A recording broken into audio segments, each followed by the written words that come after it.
हाय everyone, नमस्ते। I am Parul and I am from India और मैं अभी साउथ कोरिया में रहती हूँ to complete my studies because I am doing global MBA there. और अभी क्या है ना कि वहाँ पे विंटर वेकेशन चल रहा है जो कि हमें जनवरी और फरवरी दोनों जो मंथ है उसका गैप मिलता है। So I decided to go to my home because मुझे लगभग 1 साल हो गया है कि मैं अपने पेरेंट्स से नहीं मिली थी, तो मैं अपने पेरेंट्स से मिलने आई हूँ। और मैंने सोचा कि मेरी जो जर्नी है from Incheon airport to Delhi airport उसको मैं एक व्लॉग की तरह बनाऊँ।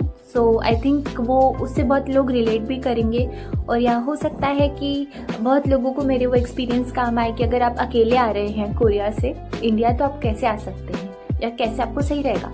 सो इसलिए मैंने ये व्लॉग बनाया है। और क्योंकि मेरा ये पहला व्लॉग है तो हो सकता है कि कुछ गलती हो जाए या मैं कुछ मिस कर दूँ, तो जाने देना, हाँ इतना तो चलता है। और बाकी मैंने ट्राई किया है कि जो मेरा व्लॉग है वो काफ़ी रिलेटेबल रहे, जैसे कि हम लोग आपस में बात ही कर रहे हैं। So I added some raw clips and just my random experiences. So let's not waste your time और स्टार्ट करते हैं व्लॉग। C you. तो यहाँ कोरिया में अभी रात के 10 बज रहे हैं। खैर मुझे अभी बाहर निकल जाना चाहिए, पर चाय पीना भी तो ज़रूरी है ना, इसके बिना मैं बाहर निकलती ही नहीं हूँ। कुछ लोग होते हैं ना जिनके लिए चाय बहुत ज़रूरी होती है, मैं उनमें से एक हूँ। So now I am all set to go. और अभी कोरिया में थोड़ी ठंड है, जैसा मेरे कपड़े देख रहे हैं आप लोग। तो मेरा घर, और एक चीज़ और कि मेरा घर ना थोड़ा हिली एरिया पे पड़ता है, तो मुझे ऊपर से नीचे ऐसे जाना होता है। तो लेकिन बैग के साथ जाना थोड़ा सा प्रॉब्लम होती है, पर थैंकफुली मेरा जो घर है वो बस स्टॉप से ज़्यादा दूर नहीं है, तो ठीक है, चलता है। अब बस स्टॉप पे पहुंच गई हूँ। और मुझे कोरिया के बारे में एक चीज़ इतनी अच्छी लगती है ना कि यहाँ पे विंटर में सीट्स गर्म हो जाती है अपने आप, क्योंकि कोरिया में जो विंटर है वो बहुत विंडी होती है, तो हाथ नम होने लगते हैं, तो ये बहुत ज़रूरी है। और जैसे मैंने अभी आपको बस स्टॉप दिखाया, तो यहाँ पे बस स्टॉप में है ना बस के नंबर लिखे होते हैं और वही बस आती है। कितना कन्वीनियंट है ना। और एक चीज़ और देखो, वो सामने किसी का कोई अपना क्रेडिट कार्ड छोड़ गया है, लेकिन कोरिया इतना सेफ है ना कि कोई उसको हाथ भी नहीं लगाएगा।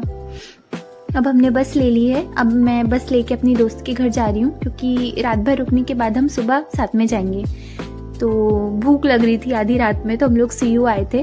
अब CU से मैं स्नैक्स पिक कर रही थी, और देखना मेरी क्लमजीनेस एट इट्स पीक, वो मुझसे वापस रखाएगा ही नहीं वो स्नैक। मैंने पता नहीं क्यों उठाया, अब वो वापस नहीं रखाएगा मुझसे। I am literally so done with my self. अब हम एयरपोर्ट बस स्टॉप पे पहुंच गए थे, और अभी सुबह के लगभग 4 बज रहे होंगे, हाँ 4 ही बज रहे हैं, एंड इट्स -11 आउटसाइड। एक बस हमारे सामने से निकल गई और दूसरी आने में अभी 16 मिनट है, तो हम लोग उसका वेट कर रहे थे।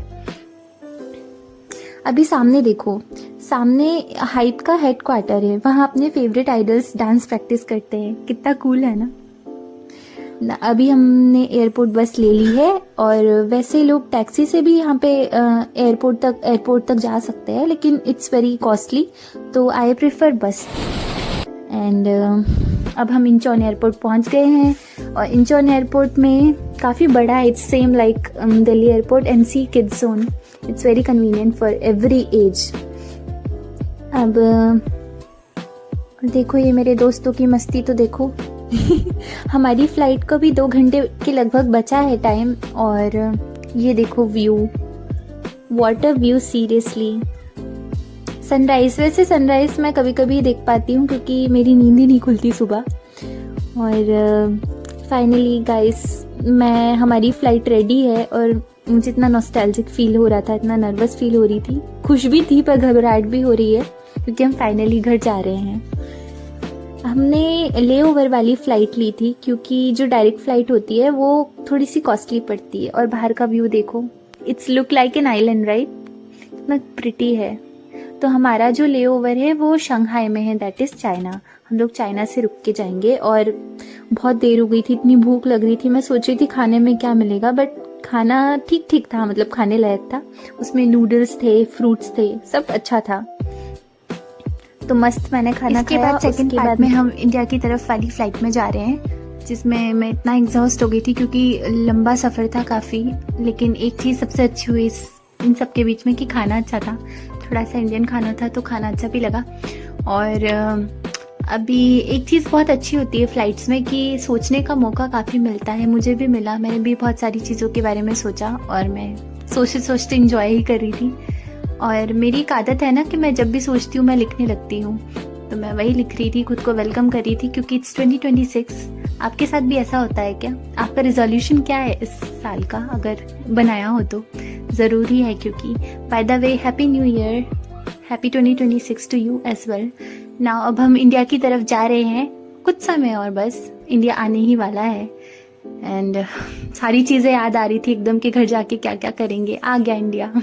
ये वाला जो सीन है ना, ये हर अब्रॉड स्टूडेंट कनेक्ट कर सकता है इस चीज़ से कि यहाँ पे आके पता नहीं कुछ तो होता है। और thank you so much for watching my vlog, छोटा सा था, आई होप अच्छा लगा हो। लाइक कमेंट एंड शेयर, फिर मिलते हैं, बाय।